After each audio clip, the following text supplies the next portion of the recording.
कसाई ने कहा आओ भैया आओ भैया। वो तैयार बैठा था कि राजा ने भेजा है, इसी की तो बात थी। और जैसे ही जब वो आया, उसने कसाई ने किवाड़ लगा दिया और कहा बैठो भैया बैठो। उसको बिठाया और एक तलवार मारी, सो पीछे थे सर काट कर दूर करवा लगा। जो तो कू कांटा बवे ताए वो तू फूल, और तोय फूल के फूल है बाकों है त्रिशूल। ये ध्यान रखो, जैसी करनी और वैसी भरनी। दगा किसी का सगा नहीं है, ना माने कोई कर देखो, और जिन लोगों ने दगा किया उनके घर जाकर देखो।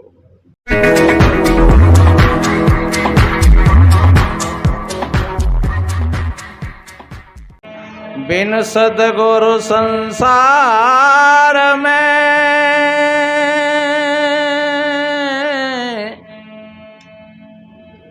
सुख नहीं पावे कोई, अमृत सुख जब ही मिले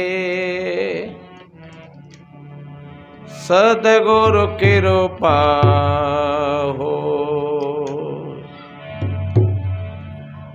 अमृत सुख जब ही मिले सद्गुरु कृपा हो। विश्व वंदनीय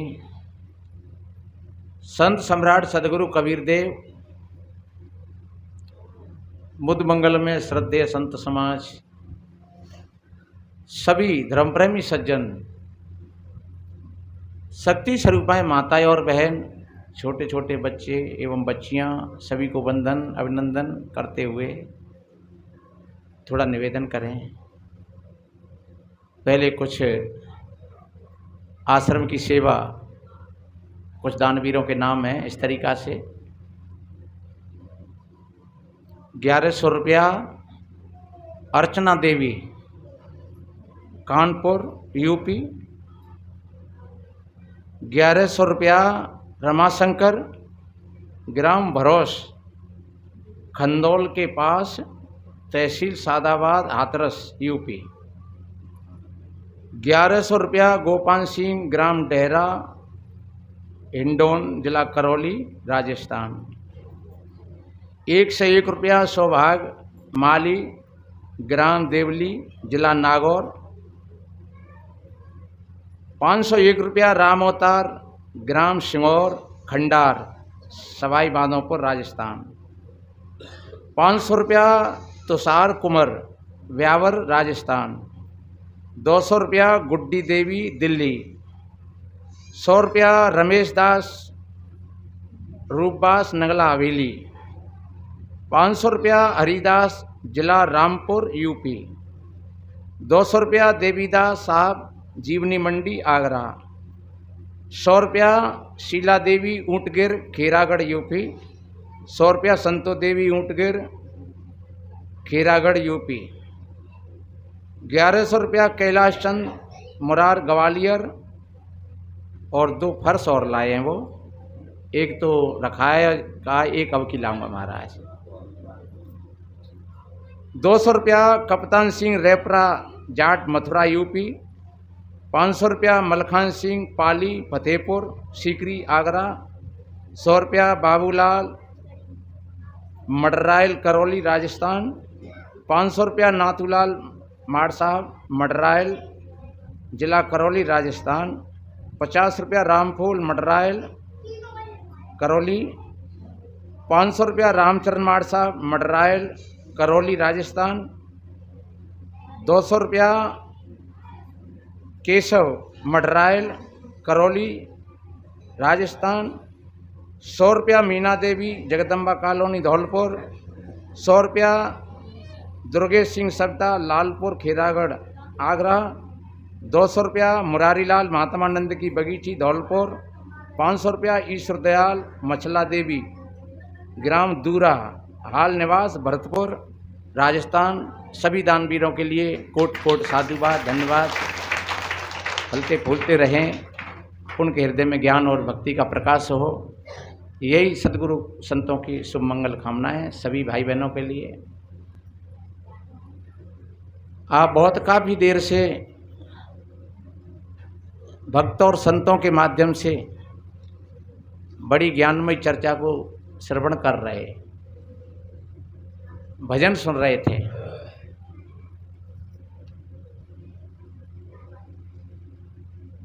और वास्तव में संतों की बात कुछ समझ में आ जाए और आदमी अगर कोई निश्चिंत रूप से उन पर चले, ईमानदारी से उन शब्दों का पालन करे, तो निश्चिंत रूप से उनको अच्छा सद्मार्ग मिलता है और मिलेगा, ऐसा संतों ने कहा है कि सुन समझें जन मुदित मन मजें अति अनुराग, लहई चार फल अछत तन साधु समाज प्रयाग। और एक भजन में गाते हैं, संतों के संग लाग रे तेरी अच्छी बनेगी। जो भाई बहन संतों के साथ में लगने का यही मतलब नहीं है कि तुम संतों के पीछे लगे रहो। संतों के साथ लगने का मतलब होता है संतों की बातों को ठीक तरीका से सुन करके और अपने जीवन में धारण करें। सुन समझें जन मुदित मन, मनोरंजन में नहीं ले जाना चाहिए, उनको ठीक सुनना चाहिए और सुन करके फिर समझना चाहिए और समझ करके फिर धारण करना चाहिए। सुन समझें जन मुदित मन, मझें अति अनुराग, और लहें चार फल अछत तन। उनके लिए चारों फलों की प्राप्ति हो जाती है, जो धर्म, अर्थ, काम और मोक्ष जिसको कहा है। ये चार पुरुषार्थ बताए हैं। पहला प्रथम धर्म, संतों की वाणियों को जो सुनेंगे तो उनको सच्चा धर्म मिल जाएगा।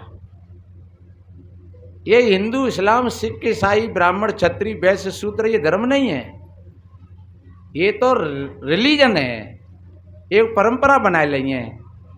सच्चे अर्थों में ये धर्म नहीं है।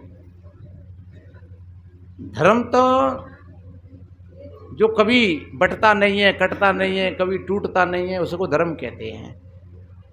और वो संतों के माध्यम से सही समझ में आता है धर्म। और धर्म के आधार से फिर अर्थ, फिर धर्म के आधार से तुम पैसा कमाओगे, वो पैसा तुम्हारे लिए फलित होगा ईमानदारी से। क्योंकि पैसा तो कमाना चाहिए सबको। अगर पैसा नहीं कमाते तो जी भैया लोग भेज रहे हैं, आप लोग किराया खर्चा करके आ रहे हैं और तमाम विवाह, शादी, कपड़ा लत्ता तमाम खर्चे होते हैं, तो धन सबको कमाना चाहिए। धन में कभी आलस नहीं करना चाहिए, सबको कमाना चाहिए और खूब कमाना चाहिए। और धन तुम कमाओगे बढ़िया तो तुम मान सम्मान का जीवन जियोगे, बढ़िया कपड़ा पहन लोगे, बढ़िया बच्ची बच्चन ने शिक्षा दे लोगे अच्छी, बढ़िया थोड़ा मकान भी बना लोगे, बढ़िया कपड़ा पहन करके समाज में बैठ लोगे। और कोई आ जाए स्वयं भोजन पा लेंगे, और कोई आ जाए तो बहुए पवा दोगे। अगर तुम्हारे पास होगा तो वही तो पवा देंगे। और तुम खुद ही दांत निपोरे डोल रहे हो तो फिर तुम कौए का दे दोगे और क्या कौए खिलाई दोगे। इसलिए धन तो कमाना चाहिए, लेकिन ईमानदारी से कमाना चाहिए, किसी के गला घोंट करके नहीं, बेईमानी करके नहीं। ईमानदारी का धन वो फलित होगा, और ईमानदारी के धन से फिर तुम उसका उपयोग करेंगे, उसी को काम कहते हैं। धर्म, अर्थ और काम, यानी संसार में जो कुछ करते हैं उसको काम कहते हैं। काम एक स्त्री और पुरुष का मिलन होता है, उसको भी काम कहते हैं। लेकिन धर्म के आधार से और फिर तुम मिलोगे तो उसमें फिर सृष्टि का संचालन भी अच्छा होगा, अच्छी संतान पैदा होगी, क्योंकि उसमें नैतिकता होगी, अनैतिकता का व्यवहार नहीं होगा।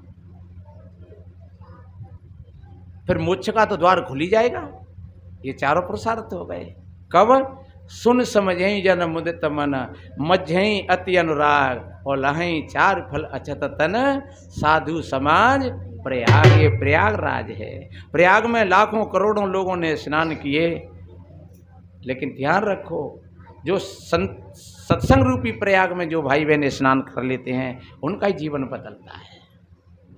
बाहर तो तुम पानी से कहीं भी अपने शरीर के मैल पसीना को छुड़ा लोगे, लेकिन मन का मैल पसीना तो सत्संग में ही छूटता है। हाँ, एक छोटी सी कहानी मुझे याद आ गई है और अगर समझोगे तो बहुत बढ़िया अच्छी है। मैंने सुना और मुझको बहुत बड़ी अच्छी लगी। एक कोई किसान था, उसका एक ही बेटा था, पर बेटा ज़्यादा कुछ काम नहीं करता था, न तो ज़्यादा पढ़ाई लिखाई पर कोई कुछ ध्यान था, न ज़्यादा कुछ काम करता था। किसान को बड़ा संदेह था कि अभी तो मैं हूँ और मेरे पश्चात फिर ये क्या करेगा। और होता ही है ऐसा, हर एक माता पिता को होता है, जब संतान का रुख थोड़ा खराब होता है तो वो माता पिता भी फिर परेशान होते हैं, क्या किया जाए क्या नहीं किया जाए। और वास्तव में वो संतान संतान कहलाने के योग नहीं होती है जो माता पिता को दुख दे और परेशान करे। कितना बढ़िया कहा है एक चौपाई में कि सुन जननी सोई सुत बड़ भागी, जो पितु मात बचन अनुरागी। वो बेटी बेटा सौभाग्यशाली नहीं, वो परम सौभाग्यशाली होते हैं जो अपनी माता पिता की आज्ञा का पालन करते हैं ठीक तरीका से। सुन जननी सोई सुत बड़ भागी, वो बहुत बड़ा भाग्यशाली बेटी बेटा होते हैं जो अपने माता पिता के वचनों का पालन करते हैं, और करना चाहिए। ये पुत्र का धर्म बनता है। पिता से छुप करके, माँ से छुप करके अगर कोई संतान व्यसनबाजी करता है, करती है, चाहे बेटी हो चाहे बेटा हो, वो आगे चल करके वो एक ऐसे मोड़ पर पहुंच जाएंगे कि उनको कोई बात, उनकी कोई बात पूछने वाला नहीं रहेगा। जहां तक कह दिया है कि हित अनहित विचार तजी, जो पाले ही पितु बहन, और ते भागी सुख स्वर्ग के लहई अमर पद ऐन। माता पिता और गुरुजनों की बात में ये भी नहीं सोचना चाहिए कि भैया हमारे माता पिता जी गलत कह रहे हैं, क्योंकि माता पिता कभी गलत नहीं कहते। हमेशा माता पिता अपने बेटी बेटाओं के हितैषी होते हैं, हित चिंतक होते हैं कि कैसे करके हमारी संतान को बढ़िया मार्ग मिल जाए। अच्छा, हर एक माता पिता की ये चिंता होती है। और फिर माता पिता अगर कोई हित की बात कहें और बाय उल्टे तरीका से लें तो फिर उनकी पीठ को कौन ठोकेगा, कौन झराएगा? दुनिया में कोई पूछने वाला नहीं है। इसलिए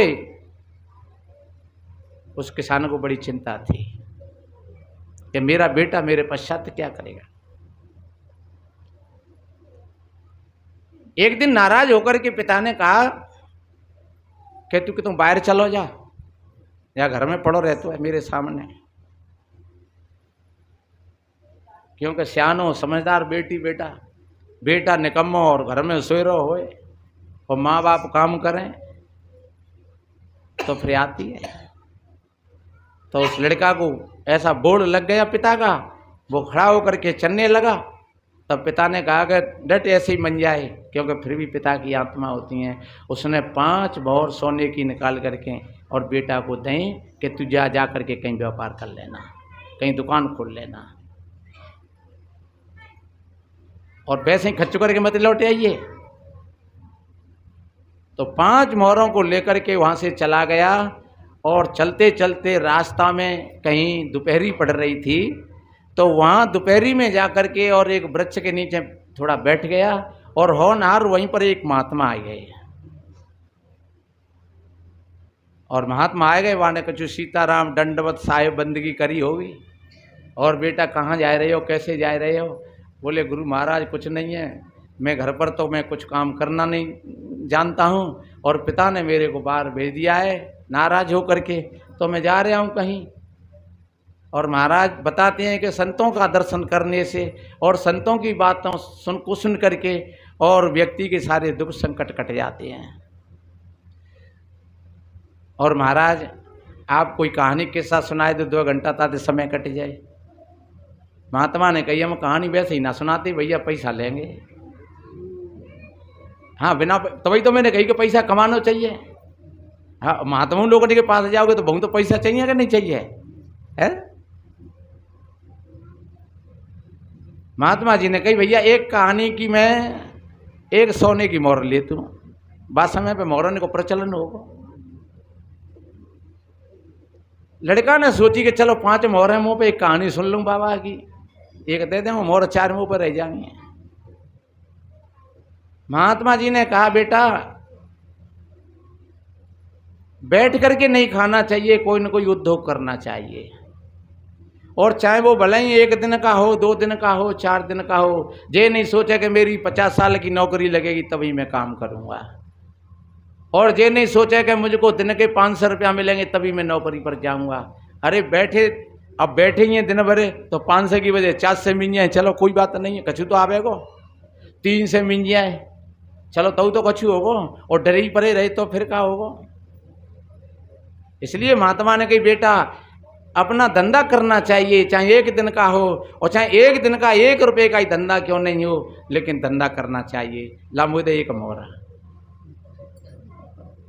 वह लड़का ने कही महाराज तो कहानी तो सुनाओ कछु, कि बस मेरी कहानी यही है, इतनी है, पूरी है गई 1 मोहर की। अब आने बेचारे ने 1 मोहर निकाल के दे दी कि महाराज जी तो कछु मजेदारी की बात नहीं रही, तुमने एक बात कह के और मुँह पे थे मोहर ले ली, तो बेटा देख लियो। तो कि महाराज अब जी तो कछु नहीं रही, एक और सुनाई दो, तो फिर मोहर देनी पड़ेगी। वहाँ ने सोची चलो 4 रह गई हैं तो 3 रह जाएंगे। फिर उसने कहा कि हमेशा ईमानदारी से काम करना चाहिए और किसी की बातों में आकर के अपने सत्य को नहीं खोना चाहिए कभी। ला बेटा 1 मोहर दे दे। ये बाबा त्याई कहानी 1 मिनट की तो होती ना, नहीं तुम मोहर मांग ले तो हाल कि भैया मेरी तो ऐसी कहानी है। तो उसने 1 मोहर और दे दी। तो कि बाबा दोपहरी पड़ रही है भाई और सुनाए दे एक आधा कहानी। तो सेहत में तो नहीं सुनाऊंगा, तू देख लिए कल रट्टो करे। महात्मा जी ने कही देख तीसरी कहानी है, पहली कहानी है कि उद्योग करना चाहिए, दूसरी कहानी है कि ईमानदारी से करना चाहिए और किसी की बातों में नहीं आना चाहिए, और तीसरी बात है कि अगर कोई रहस्य, कोई गुप्त, कोई विधा तुमने देखी है अपनी आंखों से तो उसको एकदम नहीं खोल देना चाहिए, उसको समय पा करके ही खोलना चाहिए। कोई रहस्य है, कोई छुपा हुआ मामला है तो उसको एकदम अकुला करके और घबरा करके नहीं खोलना चाहिए, थोड़ा धैर्यता के साथ, और जब कभी वक्त आ जाए तब उसको खोलना चाहिए। ला मोहर। अब 2 रह गई। तो कि बाबा अब कहा तू 2 और सुनाए दे, दादे का छोगो सोए जा। एक चरित्रहीन चाहे स्त्री हो चाहे पुरुष हो, लेकिन उस पर विश्वास नहीं करना चाहिए। ला बेटा 1 और देता है। और एक कहानी और है मेरी, कितने जल्दी तू काम में जाए रहो हो कहीं कोई भी, और कोई बुलाए सज्जन साधु संत तो चाहे भले ही 1 मिनट सही पर वहां बैठ लेना चाहिए। तुम जा रहे हो जल्दी में कहीं और किसी ने कहा कि भैया पानी पी ले, तो तुम रुक जाओ 1 मिनट। और इन 5 बातों को सभी भाई बहनों को समझ लेना चाहिए। 1 मिनट जरूर रुकना चाहिए, और फिर जिसने तुमको बिठाया है बिना उसकी आज्ञा लिए फिर जाना नहीं चाहिए। अच्छा तो ठीक है अब मैं चलता हूं, तो जब वो कहते हाँ ठीक है अब चला जा तो फिर चला जा। और बाकी 5 मोहर महात्मा ने फिर वो बातचीत करते चले गए। थोड़ी दूर जाकर के महात्मा ने कही भैया अब मेरा रास्ता तो ये और तुम्हें अब जानो उतना जाओ। वो लड़का तो आगे चला गया, चलते चलते जाकर के किसी शहर में पहुंचा। महात्मा अपने आश्रम पर चला गया होगा, और वहाँ शहर में जाकर के जैसे हमारे यहाँ धौलपुर में हाट लगती है मजदूरों की, तो ऐसे ही वो भीड़ में खड़ा हो गया जाकर के। तो वहाँ एक राजा का एक कोई नौकर था, और वो घोड़ों की सेवा करता था। तो राजाओं के यहाँ घोड़े बहुत रहते, तो 10-10 घोड़ा, 5-5 घोड़ा एक व्यक्ति के माँ में रहते हैं। तो उसकी माँ बीमार हो गई, उसने राजा से आज्ञा मांगी कि मेरी माँ बीमार हो गई है। राजा ने कहा तुम चले जाओ, पर अपनी जगह पर कोई व्यक्ति करके जाना जो घोड़ों की ठीक देखभाल करे। तो वो आया चौराहे पर और वही व्यक्ति खड़ा मिल गया। बोले भैया एक निवेदन है हमारा, ज़्यादा नहीं तो 1 महीना को हमारे यहाँ काम करवाते हैं। क्या काम है? कि काम है सिर्फ 5 घोड़ाओं को दाना खिलाना, पानी पिलाना और उनको सहलाना, खुजाना, उनको बांधना, यहाँ से वहाँ, वहाँ से वहाँ, बस घोड़ों की सेवा है 1 महीना की। अब सोच रहे कि 1 महीना बाद फिर हम क्या करेंगे? परमात्मा की बात ध्यान में आई गई कि उद्योग करना चाहिए, चाहे भले ही 1 ही दिन को क्यों नहीं होए। तो ठीक है भैया, वो जाकर के और घोड़ाओं के जो अस्तबल था वहाँ पर पहुँचा दिया और राजा से बोल दिया कि महाराज ऐसे ऐसे मैं एक व्यक्ति करके जा रहा हूँ। और वो तो चला गया अपनी माँ के पास, और उसने घोड़ों को, जब वो वहाँ जाता तो वो भूसा और चना, तो 5 घोड़ाओं के लिए 20 किलो चना मिलता था। तो 20 किलो चना लेकर के और वो रोज़ घोड़ों को खिलाना, पानी पिलाना और उनको खूब सहलाना, खुजाना, बढ़िया सेवा करना। क्योंकि महात्मा की बात ध्यान थी कि कोई भी काम करना चाहिए तो ईमानदारी से करना चाहिए। और आप सभी भाई बहन किसी भी कार्य को करोगे, ईमानदारी से करोगे, कर्तव्य निष्ठा से काम करोगे, तो वही काम तुम्हारे लिए बहुत बड़ा काम हो जाएगा। काम कोई छोटा नहीं होता है, कोई बड़ा नहीं होता है। अभी भजन में सुन रहे नहीं आप लोग कि कृष्णचंद्र जी आलू खोदें। हालांकि कवि ने बनाओ वो भजन पर ज़्यादा सार्थक नहीं है। वहाँ में एक कड़ी तो ठीक लगी कि विष्णु थैली सूखी पीते, विष्णु पीवे सूखी थैली, घर में मरे लक्ष्मी भूखी। वो तो ठीक है कि भैया विष्णु नाम है और शराब पी रहे हो तो अच्छी बात ना है, जिनकी झुमकी बिक गई कानने की, वो अच्छी बात नहीं है। पर और बातों में ज़्यादा दम नहीं है। क्यों नहीं है कि कृष्णचंद्र तो आलू खोदें? तो एक बात बताओ, बेऊ तो गैया चराते हैं, कृष्ण गैया चराते कि नहीं? तो गैया चराए वो के आलू खोदे वो के बैल चराए वो, अरे काम तो काम हो, कौन सा काम हो? जब कृष्ण काम करते और आज को वो आलू खोद रहे हो, कि खेत जोत रहे हो, कि राधा धानन की पौधे लगाए रही है, कि सीता बागर रखाई रही है, तो ये मजदूरी है, मेहनत है, इसमें कोई बुराई की बात नहीं है। पहले वो भी लोग काम करते थे और आज भी काम करते हैं, आज भी काम करना चाहिए। ये नाम तो नाम होता है, काम कभी कोई छोटा नहीं होता है। शंकर जी तो गधा चराते, तो बे अब नांदिया रखावते, वहाँ में गधा में और बैलों में फर्क का है। तो इसलिए, और एक बात वहाँ में और हमें थोड़ी सी अच्छी नहीं लगी, ये कहते ना, हमने कहा और एक गाय कहते कही कि वेदन में नहीं ऐसे लेके और पंडित जूता बेचत देखे। तो उस कवि का मतलब यही है कि वही लोग जूता बेचें जो पहले तो बेचत आए थे। ये भ्रम है थोड़ा दिमाग में, से सोचना चाहिए गहराई से। अरे ये दुकान है, व्यापार है, कोई भी कर सकता है। पंडित करे तो पंडित करे, क्योंकि माथे पे तो लिख रही ना ने। आज दुनिया भर के लोग बाल बनाते हैं, बड़े बड़े सेठों की बड़ी बड़ी दुकान खोल रही हैं। कोई जरूरी थोड़ रही है नाई वाले काटे, कोई जरूरी थोड़ रही है कि कोई सेठ ही दुकान पर बैठे। अरे ताने दुकान खोल ली थी सेठ है, चाहे वो कोई हो। हमारे ओम प्रकाश जी हैं, खोली हैं वो दुकान है, तो हम इनते सेठ कहते हैं, दुनिया सेठ कहते हो इनते। तो इसलिए कोई भी दुकान खोलना या कोई भी काम करना कोई बुरा नहीं है, और कोई भी काम किसी जाति समाज के सिर पर मढ़ा नहीं है कि ये काम इसी को करना चाहिए, ये काम इसको नहीं करना चाहिए। ये उसी बिरादरी का काम है और ये उसी का काम है। अगर ऐसी सोच है तो वो पुरानी सोच है हमारी। इसलिए मैंने निवेदन किया कि काम तो करना चाहिए, लेकिन ईमानदारी से करना चाहिए। और किसी भी काम को अगर करोगे तो फिर वो ईमानदारी से करोगे, वही काम बड़ा हो जाएगा।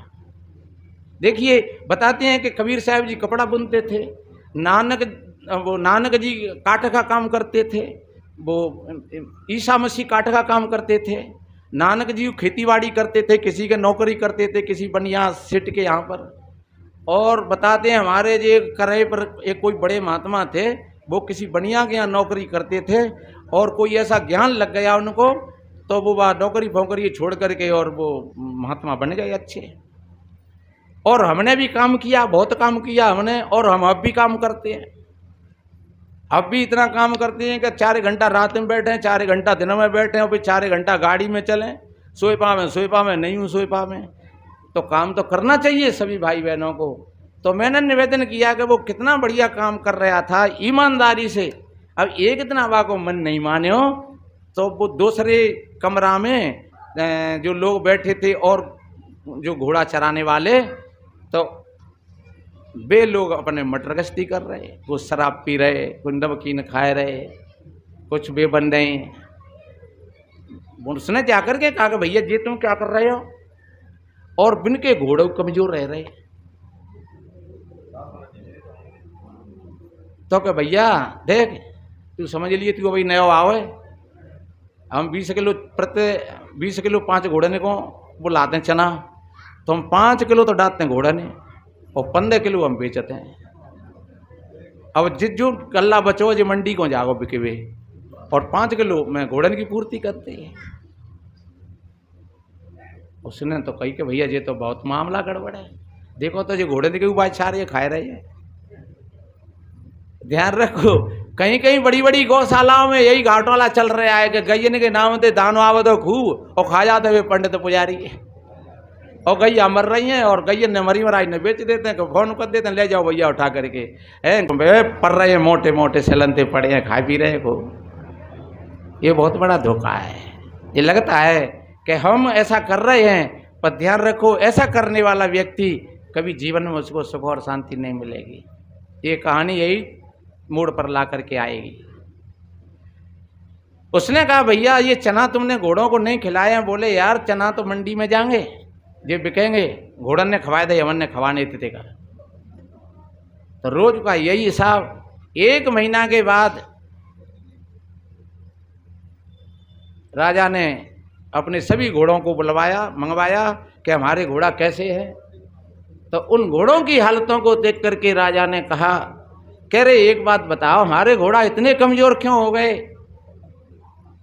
और एक बात बताएं, जिस किसान के दरवाजे पर 2 भैंसियां हैं और वे चरी पीवी है नेक, तो जो कहेगो हर एक आदमी के किसान बढ़िया है। और अगर वे भैंस पिटी कुटी सी मरी कटी सी डरी हैं तो जो कहेगा अरे जी तक दरिद्री है, पशुन की जाने खुआरी कर दी है। तो हमेशा किसी भी जानवर को, गाय को, भैंस को, किसी गधा घोड़ा को, किसी को भी कोई पालता है, और अगर वो जानदार है, बढ़िया है, चाहे वो कुत्ता ही क्यों नहीं हो घर को, अगर कुत्ता तुम्हारा बढ़िया है, पालते हुए और खबों पे हो है, तो लोग कहेंगे भैया धनी को कुत्ता हुआ अच्छा हो है, खा तो पिए तो आदमी है। तो इस तरीका से पशुओं को जो पालते हैं तो पशुओं की खूब सेवा करना चाहिए अच्छी।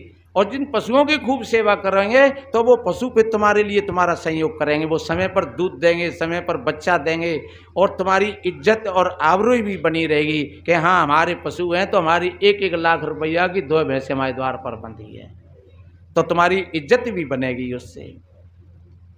राजा ने जब देखा अपने घोड़ों को तो देखा मामला पिट गया कि अरे भाई ये क्या हो गया मामला। बोले महाराज हम तो पता ना, हम तो खूब सेवा कर रहे हैं।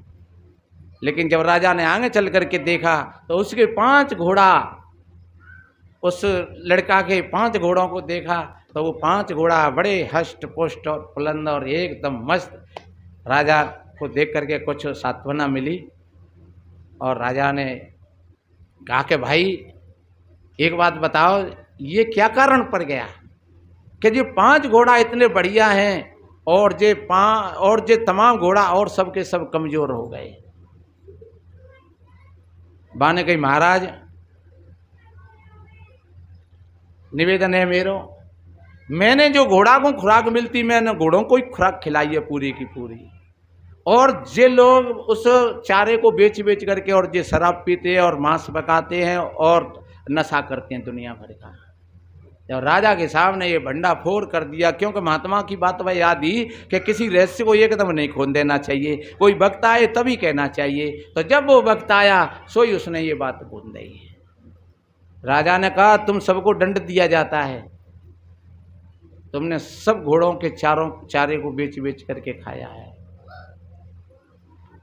अब वे सब के सब रोने गिड़गिड़ाने लगे।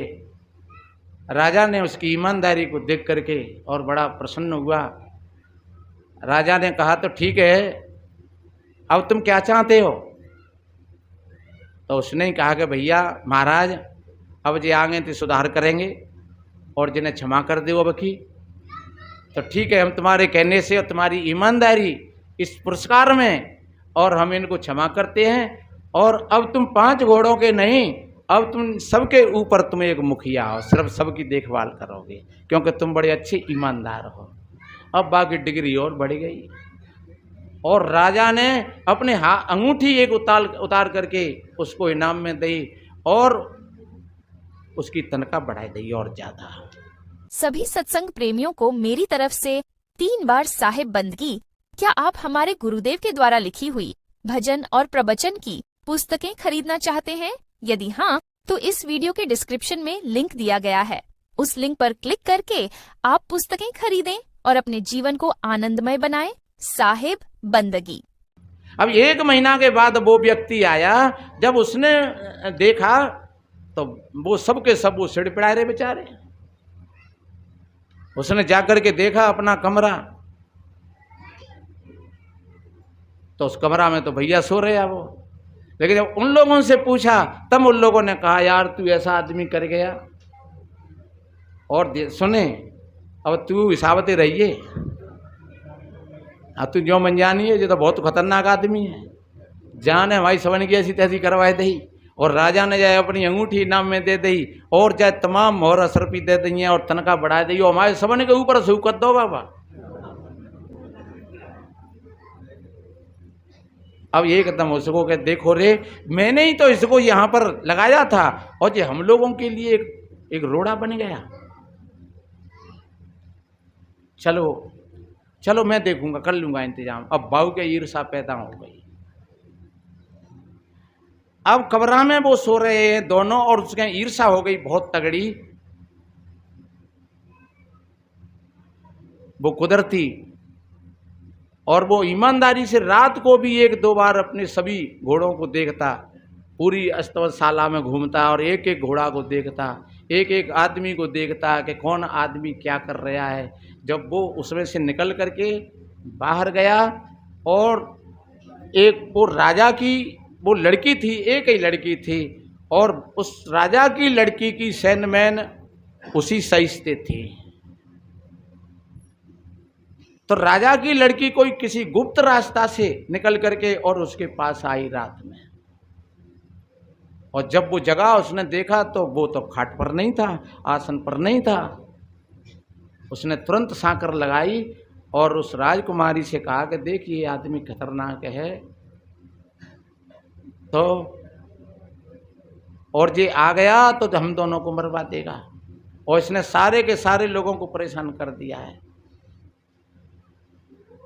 तो उनका वार्तालाप चल रहा था और वो चुपचाप आकर के देखा किवाड़ से सैया लगा करके, तो किवाड़ बंद था, सांकर लगी। वो चुपचाप खामोश खड़ा हो गया और उसमें आवाज़ आ रही थी कि इसमें कोई स्त्री और आ गई है, कहीं से कैसे आई हुई। और वो सुनता रहा कि अब इस समय कुछ कहना ठीक नहीं होगा। वो चुपचाप बड़ी सावधानी के साथ और वो लगा रहा, सुनता रहा। जब कुछ समय बीत गया तब उस राजकुमारी ने कही अब तू चिंता मत करे, मैं पिता से जाकर के कह दूंगी और इसको मैं कल मरवा दूंगी, रास्ता साफ हो जाएगा। ऐसे कह करके वो तो चली गई और जब थोड़ी देर बाद उसने शंकर खोद दी और वो भीतर गया और उसमें जाकर के लेट गया। सवेरा ही हुआ, उस राजकुमारी ने अपने पिता को बुलाया और कहा कि पिताजी, जो आपने वो नया वो सईस वो बना दिया है सबका मुखिया, वो बहुत बेकार आदमी है और वो रात में मेरे पास भी आया था महलों में, उसको मरवा देना चाहिए। राजा ने कहा कि इतना बढ़िया ईमानदार आदमी पर अब जी मेरी बेटी है। और उधर में वो भी कुछ हो रहा है कि अब रास्ता साफ हो जाएगा, सबके प्राण बच जाएंगे। और एक बात बताएं, जो ईमानदार और चरित्रवान व्यक्ति होता है, उस व्यक्ति के सामने जो कच्चे लोग होते हैं वो कांपते हैं और जो अपने व्यक्तित्व पर पक्का है, मजबूत है। किसी विद्वान ने कहा है कि जाको राखे साइया मार सके नहीं कोई, और बालन बांका कर सके जो जग बेरी होए। साइया का मतलब यही है, ये नहीं है कि कोई और भगवान की रक्षा करे। अरे अगर कोई भगवान होगा तो वो सबकी रक्षा करेगा, और एक मरवाए दे और एक मच जाए एक बच जाए तो फिर वो भगवान की बात नहीं है, फिर वो अपने कर्म की बात है कि एक का कर्म कोई ऐसा था जिससे वो बच गया और एक का कर्म कुछ ऐसा था कि वो नहीं बच पाया। इसमें किसी ईश्वर और भगवान और परमात्मा का कोई हाथ नहीं है। कहीं पर आप दुख और संकटों में कहीं गुजरते हैं तो उसको अपना ही वो समझना कि ये कहीं ना कहीं मेरा ही कोई कर्म है ऐसा, इसलिए आज मैं इससे हम परेशान हुए हैं। तो बताते, जब उस लड़की ने अपने पिता से ये बात कही तो उसके ऐसी कही जमा करके तो उसको पूरा विश्वास हो गया। तब राजा ने सोचा कि अगर मैं इसको इस तरीक़ा से मारता हूँ या बरवाता हूँ कि ये रात में मेरे महल में आया, मेरी बेटी के पास आया, तब तो लोग मेरे को भी बदनाम करेंगे। कह रहे भैया, राजमहल में एक नौकर की हिम्मत पड़ गई जिससे ये रहस्य का पता ही नहीं लगे और ये मर जाए। तो उसका कोई एक मित्र था कसाई, उस कसाई को बुलाया और उसने कहा कि मैं एक व्यक्ति भेजूंगा तेरे पास और तू उसको मार देना। उस कसाई ने कहा, महाराज ऐसा काम क्यों करवाते हो? बोले नहीं, ये हमारा हुक्म है। और पहले सामंतवाद इसी को राज कहते थे कि मन पे आई चाहे ते मरवाए दो चाहे ते छुड़वाए दो, कोई कहने सुनने वाला नहीं था। आज प्रजातंत्र है, आज प्रजा जो कुछ कहेगी। आज कोई व्यक्तिगत किसी को कुछ नहीं कर सकता है। हाँ, चोरी छुप के दगा धोखे से कोई किसी को मरवाए दे वो विषय अलग है, लेकिन आज ऐसा नहीं है। आज बहुत अच्छा है। आज संविधान की ऐसी नीति है कि एक बंधुत्व भाव, समता का भाव, सबके लिए समानता का भाव, कोई छोटा नहीं कोई बड़ा नहीं। और इस धारा में अगर हम बह रहे हैं तो एक सच्ची मानवता और एक इंसानियत का पाठ है ये पूरा का पूरा। लेकिन उस समय पर नहीं था ऐसा। तो उसने, राजा ने उसको बुलाया और कहा कि देख, तुझको वहाँ मेरा मित्र है कसाई और उसके पास जाना है, तुझे थोड़ा काम है और वो कोई चीज़ तुझको देगा, तू उसको लेकर के आ जाना। बोले ठीक है महाराज। अब वो गया कसाई के पास, पर पास नहीं पहुंच पाया। रास्ता में ही 2-3-4 महात्मा बैठे थे और वहाँ उनकी कोई चर्चा चल रही। कोई पेड़ था बढ़िया अच्छा बरगद का, और जब वो जा रहा था जंदी में, उन महात्माओं से उन्होंने सीताराम नमस्कार साहिब बंदगी कछु करी। तो वन महात्मा ने कहा, अरे भाई चेला बैठ जा भैया, आ जा, दोपहर कहाँ जा रहे हो तो इतना जल्दी आ जा, बैठ ले। अब इधर तो राजा का हुक्म और इधर में महात्मा जी बुला रहे हैं, और उधर में महात्मा जी को मोहर भी दी थी। महात्मा जी ने कहा अगर कोई बुलाए तो वहाँ जरूर 5-10 मिनट रुकना चाहिए और बैठना चाहिए। तो वो बैठ गया महात्माओं के पास में, और वहाँ कोई सत्संग विषय चल गया था। जैसे अब आप बैठे हैं, कैसे काम हुए और सत्संग चल रहा है तो सोच रहे होंगे लागू और सही नहीं 20 मिनट है, अब तो सत्संग सुन के ही चलेंगे। तो वो बैठा रहा, उनका सत्संग चलता रहा।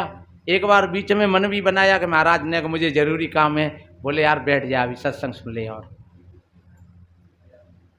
घंटा 1.5 घंटा हो गया। राजा ने सोचा, अपने उस सहिष्य को बुलाया जो पहला जो सहिष्य था घरेलू, उस सहिष्य को बुलाया और उसने कहा कि अब तू चला जा उस कसाई के पास में और वो तुझे कुछ देगा, तू लेकर के मेरे पास आ जाना। बोले ठीक है महाराज।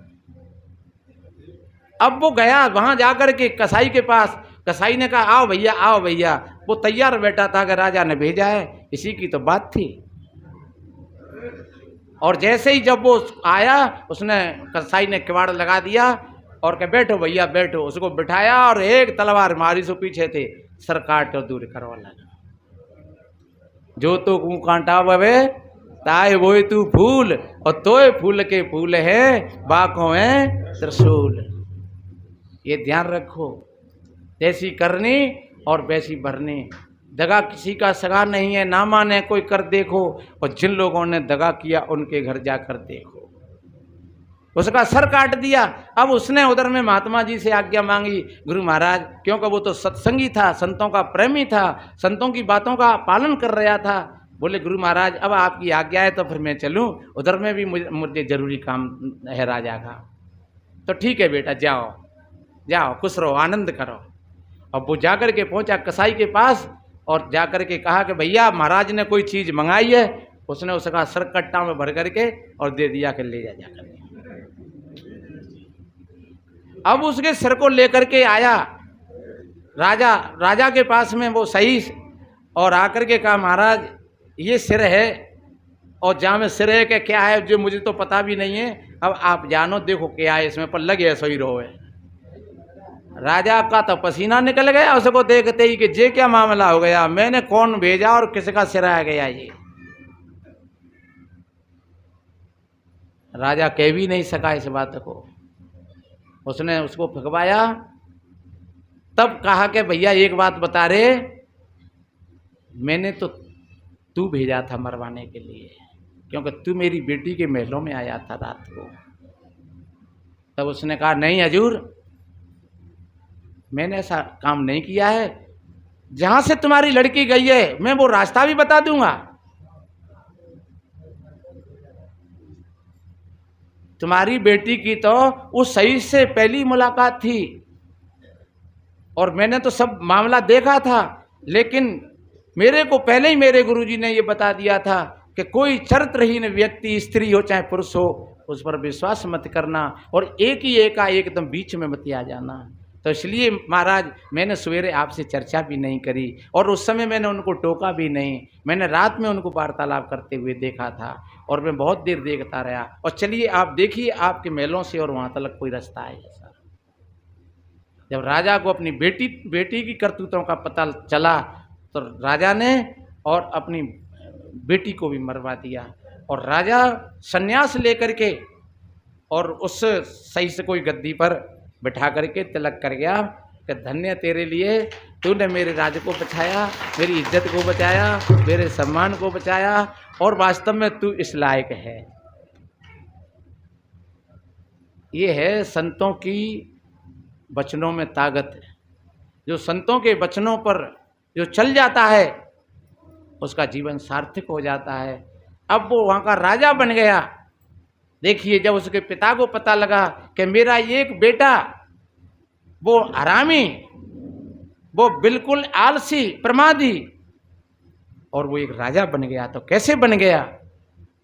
जब पहुंचा उसका पिता तब उसने कहा पिताजी ये आपकी कृपा तो है ही, क्योंकि आपने मेरे को जन्म दिया है, लेकिन ये पूरी कृपा तो मेरे गुरुदेव जी की है जो आपने मुझको 5 मोहर दी और उन 5 मोहरों से मैंने 5 बात महात्मा जी से लेकर के और यहाँ पर आया था। वो 5 बात थी कि एक तो बने जैसा उद्योग करना चाहिए, कभी बैठना नहीं चाहिए निटल्ला होकर के। दूसरी बात थी कि हमेशा ईमानदारी के साथ अपना जीवन जीना चाहिए। तीसरी बात थी कि कभी किसी गुप्त रहस्य को और एकाएक एकदम उजागर नहीं करना चाहिए, समय आप आने पर ही उस रहस्य को खोलें। चौथी बात थी कि कभी चरित्रहीन व्यक्ति चाहे स्त्री हो चाहे पुरुष हो उन पर विश्वास नहीं करना चाहिए। और 5वीं बात थी कि अगर कहीं से जल्दी भी कहीं हम जा रहे हैं और अगर कोई बुलाए तो उसके जहाँ 5 मिनट जरूर बैठ जाना चाहिए। और इन्हीं 5 बातों ने ही और मेरे को यहाँ तक पहुँचा दिया। अरे मेरे भाई बहनों, दही जामन कितना होता है? 5 किलो दूध में और 5 बूंद अगर जामन की गिर जाती हैं तो फिर वो दूध न रह करके और वो दही बन जाता है। और जब उसमें रही चलती है तो फिर वो उसमें से मक्खन निकलता है। तो ये हमारा जीवन भी एक दूध के समान है। इसमें सदगुरु के ज्ञान का लग जाए जामन तो समझ लो कि आपके जीवन में भी बदलाव हो गया, एक जमाव पैदा हो गया। जैसे दूध में जमाव पैदा हो गया, दूध तो फैल जाएगा उन्हें कहते, और जब वो जमेगा तहीं तो वो उस तरीका से नहीं फैलेगा क्योंकि वो जम गया, उसमें जमाव पैदा हो गया, उसकी धारा बदल गई, उसके सारे गुण धर्म बदल गए। दूध के कुछ और गुण धर्म थे और दही के कुछ और गुण धर्म हो गए। ऐसे ही हमारा जो जीवन है अभी इसके कुछ और गुण धर्म हैं, और इसके पश्चात जब सदगुरु के ज्ञान की धारा पर हम बहेंगे चलेंगे तो फिर वो दूसरी चीज़ पैदा हो जाएगी। हमारे चित्त में एक जमाव पैदा हो जाएगा, और जब जमाव पैदा हो गया, एक ठहराव पैदा हो गया, वो ठहराव का नाम ही भजन है। भजन किसी के नाम को रटने का भजन नहीं है। हमारे चित्त में ठहराव आ गया, हम शांत बैठे हैं बिल्कुल, न तो बाहर कुछ और न भीतर, भीतर में भी शांत बैठे हैं। अन्यथा बाहर थे तो हम शांत बैठे हैं और भीतर में रेलस ही चली जा रही है, दे भैया दे भैया दे भैया।